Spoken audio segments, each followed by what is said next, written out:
Hello friends, if you want to change the battery of your personal vehicle Hyundai, then you can have to open this. First of all, you can remove the key and then after that try it from here.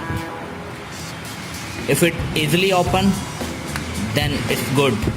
Either you can try it with screwdriver from this place.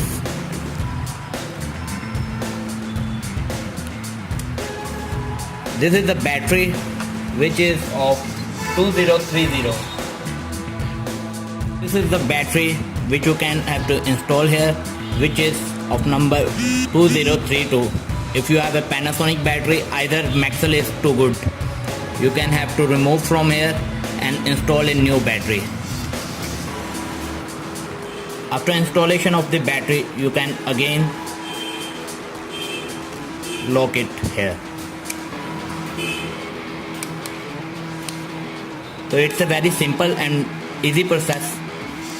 You can have to change it manually from your end. Thanks for watching my video. Thank you very much.